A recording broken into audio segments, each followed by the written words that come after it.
оқушылар, сабағымызды бастамас бұрын бәріміз бір-бірімізбен сәлемдесіп алайық. Ар мısın алтын күн, ар mısın жер ана, ар mısın достарым, сендерді көрсем қуанам. Керемет балалар. Енді балалар сабағымыздың басында көңіл-күйіңізді көрсетейікші балалар. Керемет, тамаша, жарайсыздар. Ендеше балалар, осындай керемет көңіл-күйді сіздерге сабақтың соңына дейін тілеймін. Әне балалар, отыра қойыңыздар.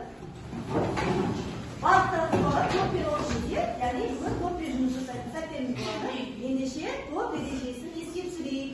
Қыздар, топ ережесін оқиғыш. Бірлесіп шешу, бір-біріне тыңдау, ойды ашып айту, уақытты үнемдеу, тыныштықты сақтау. Тамаша балалар, ендеше осы топ ережесін күн бойы сабақ бойы сақтап отырамын. Балалар, енді өткен сабақтар сіздермен қандай мәтінмен таныстық? Жақсы, тағы да. Дария. Мұсылған әңгімесімен таныстық. Жақсы. Әңгіменің авторы кім екен балалар? Бақшан? Сыншықбай. Тамаша. Әңгіменің негізгі кейіпкері кім болды? Арман? Қанышбай. Жақсы. Қанышбай кім екен балалар өмірде? Өмірде кім екен? Биолог, академик. Академик екен. Тамаша балалар. Неге мәтініміз балалар Мұсойған деп аталды? Мұсойған деген нені аты екен балалар? Қазір? Ауылдың аты екен, не? Қанышбай атамыз ерте жүрген ауылдың аты қалай аталады екен балалар? Мұсойған деп аталады. Жақсы балалар. Ендеше балалар, бүгінгі тақырыбымызға сай, бүгін балалар сіздермен жаңа тақырып тәуелсіздік өлеңі авторы Қалқаман Сарин. Осы кісінің балалар сіздермен өлеңімен танысатын боламыз. Ендеше бүгінгі тақырыбымызға көшпес бұрын, мен сіздерге балалар сиқырлы сандықша алып келдім. Сиқырлы сандықшада осы тақырыбымызға сәйкес сұрақтар жасалған екен. Ендеше осы сұрақтарға шығып жауап берейік. Кәне, кім жауап бергісі келеді? Арман келеді. Жақсы, бір сұрақ. Сұрағын оқиды. Тәуелсіз ел сөзінің мағынасын қалай түсінесіз? Тәуелсіз елдің өз тілі, өз мағынасы бар тілі және ұлттық ақшасы, ата-бабасының заңы бар. Өте жақсы. Жақсы отыра қойыңыздар ма? Келесі сұраққа жауап беруге Бекарыс келеді. Сұрақ қойыңыздар. Елімізге тәуелсіздік қалай келді? Қазақстан еліне тәуелсіздік оңай келген жоқ. Тәуелсіздік үшін ата-бабаларымыз күресіп өтті. Күресіп өтті. Жақсы, оңай келген жоқ балалар. Бізге тәуелсіздік. Жақсы, келесі сұраққа жауап беруге Марфуға келеді ғой. 1986 жылы қандай оқиға болды? 1986 жылы 16 желтоқсанда қазақ жастары ортаңғы алаңға шығып тәуелсіздігімізді талап етті. Жақсы, жарайсың. Жақсы, келесі соңғы сұрағымыз бізде Аружан келеді ғой. Сұрағын оқиды ғой. Қазақстан Республикасының мемлекеттік мерекелері қандайыз? Жаңа жыл, сіз наурыз тәуелсіздік күні, Конституция күні, бірлік күні, ұландар күні, жеңіс күні. Жақсы, керемет. Елімізде балалар бірнеше мерекелерді атап өтеміз бар, иә? Соның бірі бүгінгі өтіп жатқан тақырыбымызға сай қандай мереке балалар? Тәуелсіздік күні екен балалар, иә? Жақсы. Ендеше балалар бүгінгі сабағымыздың тақырыбы тәуелсіздік күні, иә? Қалқаман Сариннің бүгінгі сабағымыздың мақсаты өз ойын, сезімін, көзқарасын, өмірде болған өзге шығармадағы ұстаз оқиғалармен салыстыра отырып білдіру, шығарманың мазмұнын толық түсіну, кейбір тұстарын нақтылау, оқиғаның себеп-салдарын анықтау үшін сұрақтар қою және жауап беру балалар. Ендеше балалар, бүгінгі сабағымыздың авторы Қалқаман Сарин жайлы мәліметті тыңдайық балалар. Келіңіздер ме? Қалқаман Сарин ақын, Қазақстан жазушылар одағының мүшесі. Ол 1978 жылы қазіргі шығыс Қазақстан облысы Абай ауданы Арқат ауылында дүниеге келді. Арманымның бейнесі қос жолдағы керуен атты жыр жинақтардың себеп сезім жүрек сөзін ұндатпа жинағының авторы. Жақсы. Яғни Қалқаман Сарин жайлы балалар мәліметтермен таныстық бар, иә? Осы Астана қаласында Евразия университетінде жұмыс істейді екен балалар. Ендеше балалар бүгінгі өлеңімізді жақсылап тыңдап алайық, танысып алайық. Құралай келеді ғой. Қалқаман Сарин тәуелсіздік. Тәуелсіздік сердце тегін ең қымбат. Басымызға баға жетпес ерлік бар. Келелгеніп келемін бақытты, бала шақтан болашаққа қол бұлған. Мен тәуелсіз Қазақстан өлкені, мен жаңа күн жаңа дәуір жеткені. Мен кешегі арыстардың арманына жарқын өмір, еркін өмір берсем. Тамаша бала. Отыра ғой. Қалай? Бәрі мұқият видеоны қарай. Желтоқсанда ашылды шырқайды деп шақырдым. Желтоқсанда егеменді ел болсақ деп талқылады.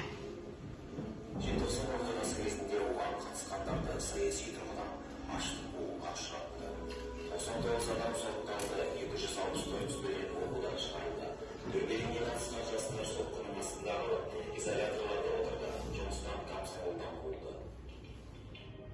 1991 жыл желтоқсан айы бір ғасырға жуық уақыт әлемді теңгерген кеңестік социалистік республикалар атанған империяда қазақ халқы тағы да тәуелсіздік тәуелсіздігіне ұмтылыс жасады.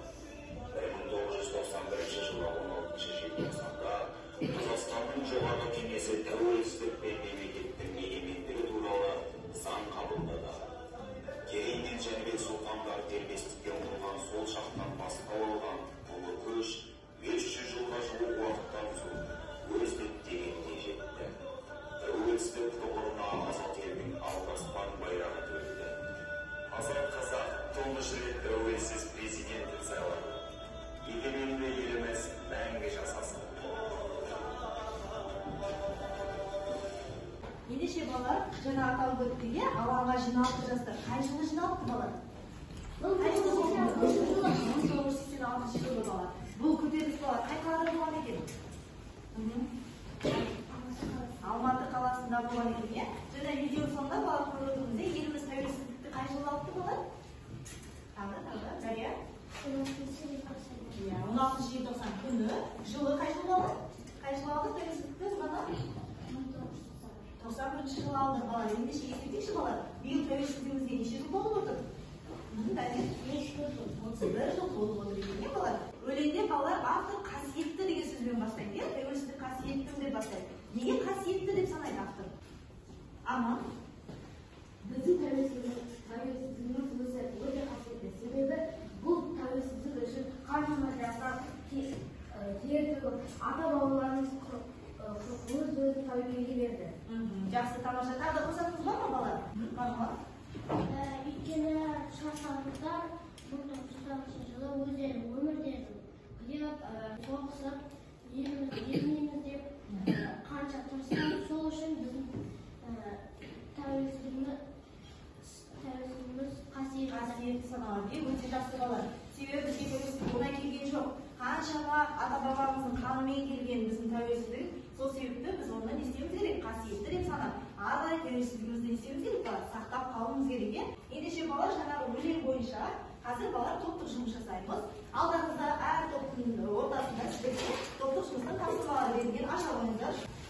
Топтық жұмыс және бірлесіп жұмыс істеу ережесі болған, мыналар топтық жұмысына қараймыз. Енді әр топ тапсырмамызды кәдімгі оқып өтейік. Бірінші топ сіздерде алған тапсырма қандай? Тапсырдым, Қалқаман Сәрін жайлы қандай мәліметтермен таныстыңыздар? Осыны жаңағы мәліметтер пайдалана отырып, қарай қойыңыздар. Екінші топ. Сіздерде қандай тапсырма? Отан, туған жер туралы мақал мәтел жазыңыздар. Жақсы, отан туралы, туған жер туралы мақал мәтел жаза қойыңыздар. Ақылдасып бірге. Келесі топ. Дария, сіздерде қандай тапсырма? Тәуелсіз ел сөзіне кластер құрыңыз. Кластер құрыңыз, тәуелсіз ел. Тапсырма түсінікті ме сіздерге? Жақсы, кіріскейміз. Сіздерде қандай тапсырма? Өлеңнен ерекше әсер еткен сөздерді теріп жаз. Жақсы, жаңағы тәуелсіздік өлеңіне ерекше әсер еткен қандай сөздер бар? Сол сөздерді теріп жаза қойыңыздар. Сіздерде?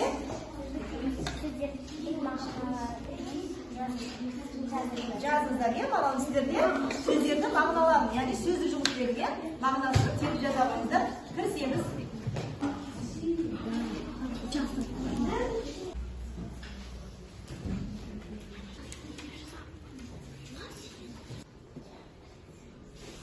Керемет, жақсы. Сіздер топтарыңызда кім жауап береді? Кәне жауап бере берейік. Бақытты, ешкімге бағынбайды, сыйластық әдемі. Керемет. Өлеңнен ерекше әсер еткен сөздерді теріп жаз. Тәуелсіздік ең қымбат, Қазақстан жақын. Жақсы, керемет.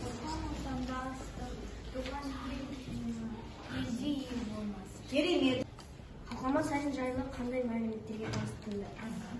1908 жылы дүниеге келген. Шығыс Қазақстан облысында Абай ауданы Арқат ауылында дүниеге келген. Арман Анның бейнесі тағы басқа жинақтары бар. Барлық топтар керемет жауап берді. Үш шоколадысымен бір-біріңізді бағалап қойшы, кәнекей. Тамаша балалар. Тақырыбымыз бойынша өз ойыңызды білдірсеге.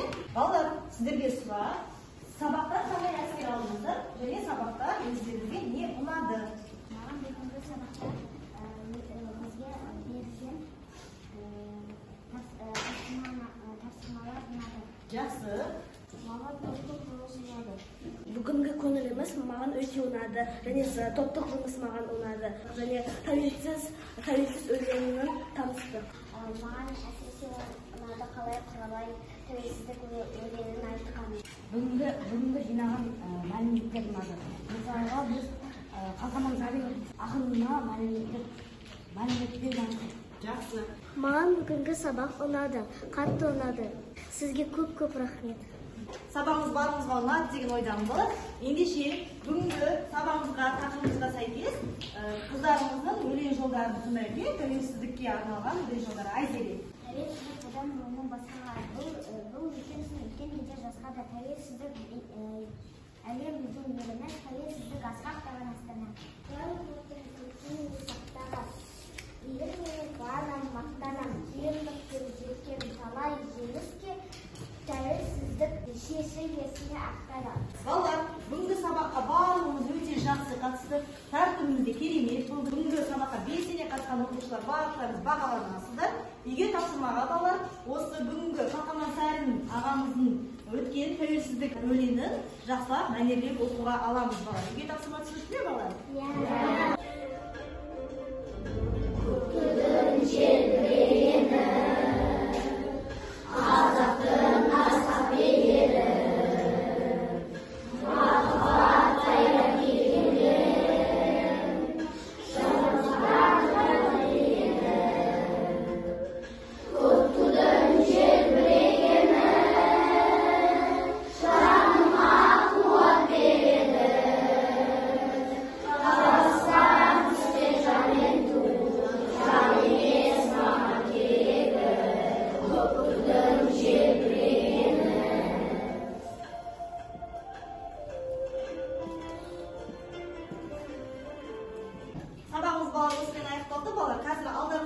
стикерлерімізді барлығымыз балаларға сабақтың басында көңіл-күйіміз тексергенбізге. Ендеше сабақтың соңында көңіл-күйіміз қалай өзгерді, соған тиісті смайликтерге келіп жапсыра қойыңыздар.